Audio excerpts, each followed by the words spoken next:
Hello!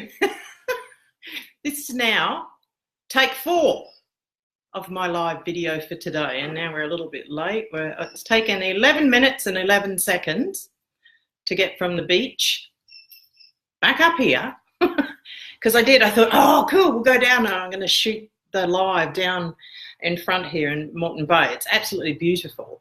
So I take my computer and I've got everything together, and it's not windy today, which is great. Put my earbuds in, I've got it all together. I find my spot between these rocks, and you know, rocks aren't that comfortable. So I'm feeling pretty good about myself. And I'm down there, and then I click, yeah, okay, go live. And it goes live for like 5 seconds and then says, can't get a good connection here. So next thing, I'm walking up the beach. Bear in mind, I know that only this part of me is on camera. So the rest of me looks quite not camera ready. So I'm down the beach trundling along with my track pants, with everything stuffed in my track pants, and they're heavy, so they're trying to fall down. Anyway, I couldn't find a spot, so I've come back up here, and this is the second take up here, so we're up to 4. Anyway, hello, it's Cheryl Anderson here for my Friday live, coming to you, yay, on Facebook from Scarborough, which is an hour north of Brisbane, Queensland, Australia. Now, today, you know, this is a topic I want to talk about a bit more, and I know that it will come up in, because I want to start a dialogue about this. I saw a story, it was about a girl, it was just quick last night on maybe YouTube, I can't remember, about saggy boobs. Now this girl couldn't have been any more than maybe 20, 25. Anyway, she was talking about that she started a saggy boob movement where women should feel comfortable whether their boobs are up, down, bigger on one side, smaller on the other, one hangs lower than the other, different coloured nipples, different shaped nipples, different everything, because we all know, ladies, don't we, that boobs come in all shapes and sizes, colours, scars, no scars, tattoos, no tattoos. Now, it really got me thinking when she was talking about, it was just a little, you know, it was a bit of editing in there, but it was just this girl, English, just talking about the shit she's copped from people saying, oh, you shouldn't have them out, they're so ugly, put them away, oh, that's dreadful. All the way through to women, young, medium, old, all of them saying, thank you so much. It changed how I think about myself. It's stopped me going and getting surgery. She said, this girl said there was quite a few comments from younger women, young girls, that were ready to go for consultations to get breast augmentation, you know, up, down, made smaller, bigger. And I really got to thinking, because, you know, me too, my boobs are, you know, they're not sitting where they were some years ago, even though I love my boobs. I think they're great. But it did get me thinking again about the topic for today's video, which is, and hello, Lois, which is, do you body shame or diss other women? Now, I know this is a topic that it sparks a lot of conversation. It also sparks a lot of guilt in women, because I've done it. I know I've done it. I do it to myself, not now, not as often now. I mean, I still have moments, which is why I think this is something that we should all be talking about.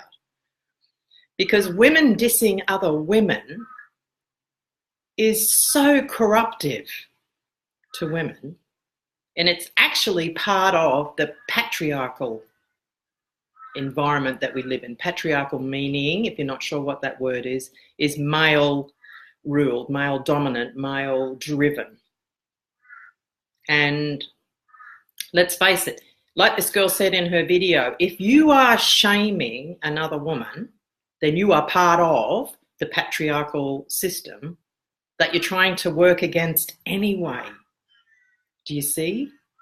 So when we stand in a state of non-acceptance of any other woman in any other state for whatever she's doing when she's going about her own business, when we cannot accept that as other women, then we need to pull our bloody socks up and we need to address this, because this simply can't go on. We cannot be at each other, dragging each other down, or being rude or discourteous to each other, or having a fucking opinion on every other thing that other women are doing. They don't need our opinion, same as we don't need somebody else's opinion on what we're doing or what we look like. Or because, like I've said, for me, this is my home. I can't hop out of it and go away, right? Neither can you. There are things you can do. You can feed this home better so the outside of the home looks better. However, the whole fact is you live in this home. Yet in a patriarchal society, what happens is it's up for everyone's opinion. What do they think? Do they like it? Do they not like it? Do they not like the way you dress it? Do they not like the way you take care of it? Do they not like the way you've created a size or a shape around it? Now, I'm sorry, but where I live, fuck anyone for having an opinion on my body. This is my home. It's not up for public opinion, and I don't give two shits what people think. And do you know what? We need to have this opinion about each other. Women have to start accepting each other and not pulling each other down. There's just no time for this anymore, ladies. There is no time for it. The rest of the world will do what it does, okay? The Me Too movement has started something much bigger than what the Me Too movement is in itself when it first started, right? It was just pulling the cork out of the bottle. Out came the spurt, and then there's still the contents in the bottle, and then there's many more bottles, right? So the movement now, it's not a movement. What it is education now. The next stage, like that was the starting line. Bang, the starter's gun goes off, and off we all go.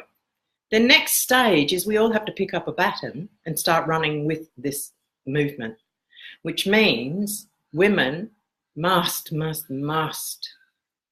learn to stand beside each other, regardless of what other women choose to. Like I've said, who they are, how they look, what they do in their lives, how they dress, who they hang with, who their family is, what are their passions, their sexual orientation, their weaknesses, their strengths, the struggles they've had to endure. Now, let's face it, most of us have struggled and we haven't told a bloody soul.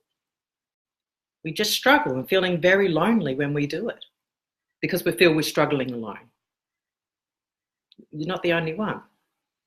Okay, what you've had to do, schooling or lack of. You know what I mean? Like taking the piss out of someone because they don't speak as well or they are not as manicured academically.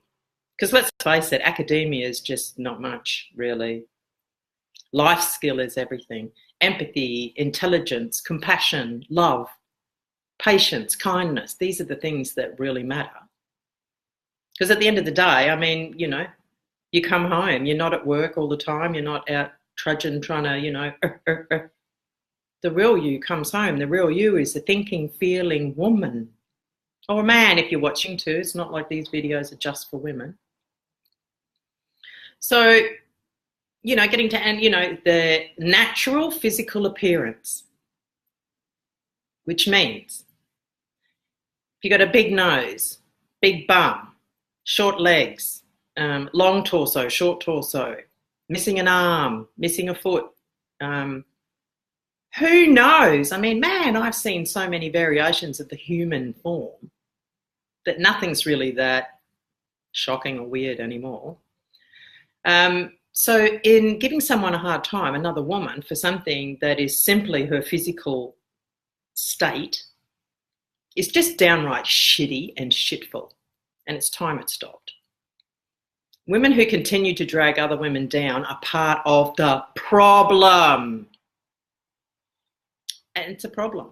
Okay, not every woman is affected the same way. Some probably don't feel the effect at all, and some feel it in great volumes, in great weight. let's say. So all of the things I've listed are just some of the things that we need to be accepting of, right? Because in a patriarchal society that we live in now, there is already, every single day, there are problems for women. You know, there's an ad just came out, a TV ad that I just saw on Facebook, right? I don't watch regular television. I don't do anything mainstream media at all. And it was just a woman sitting in a bus and a guy in a bus sitting a bit further back. And he was just like leering at her, just staring at her, looking at her, you know, and you could tell. Because women know what you're thinking. We can read it. It's so obvious in your eyes. We can see the cogs turning in your brain. So when you're having those thoughts, we're reading them. We see them. We know. It turns our stomachs physically. So the ad goes on to this girl sitting further down the bus, and she's feeling really uncomfortable, and she's, you know, just trying to do what we've been told to do. Don't be sexy. Don't show this. Don't be that. Don't be that. Don't be that. And this guy's continuing to stare at her. In the ad then is this guy in the middle, standing in the middle near the doorway, I guess, you know, ready to get out. And the ad goes on, and it actually, in his voice, in the voiceover, is his mind, what he's saying. Oh, look at that guy. That's pretty bad. You know, he shouldn't be doing that. That girl, she looks really uncomfortable. I think she might need help. No, she's okay. The toing and froing we have in our mind when first our moral compass says, do something and do it now. But our passivity and our apathy and our non-collective self, the one that the mob mentality keeps going, oh no, it'll be fine, it'll be fine, it'll be fine. So this goes on in this guy's head, but he wants to do something, but like most people, we want to do it, but we don't want to get in trouble. We don't want to create a drama. It could be like right at a point when we're running late for something, we're late for work. We can't get into the middle of a melee or a drama. Now, it's so simple. The guy, all he simply did was, as he was holding onto the railing of the bus, he just simply shifted where he was and he put himself between the guy and the woman. And he just kept looking at the back of the bus, you know, he didn't even look at the other guy. So do you see what I mean? The things that we can do I started off with this, the things that women actually have to tolerate every day. And it's lascivious, it's horrible, it's disgusting. We're all sick of it. It makes our guts turn because we are feeling creatures and have empathy, and we're a bit empathic. We can read you. We can read you. We know. It's not so secret. You think it's just in your head. It's not.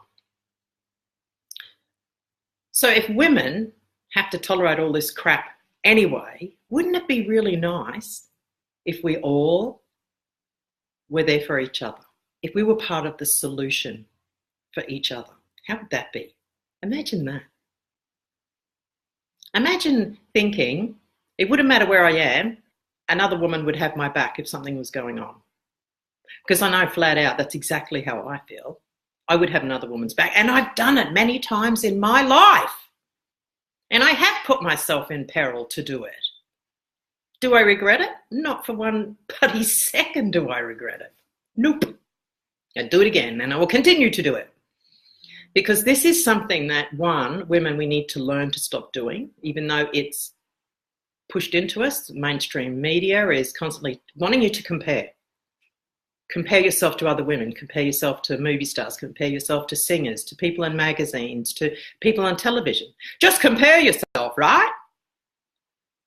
Well, this creates division, and it's time it stopped. So anyway, my video today on Friday is simply about, it's just time. Are you part of the problem or are you part of the solution? Now, I'm not saying you have to run hand in hand with people or run around being Mother Teresa to every woman. That's not what I'm saying. What I'm saying is the thing that you have a choice about, which is you can open your mouth and say something negative, or you can type something negative, which, by the way, is pretty fucking gutless. Really fucking gutless, actually. I mean, I have more respect for someone who stand to your face and say something than someone who does it in that weenie peeny fucking way. So let's decide, ladies, that we will be part of the solution.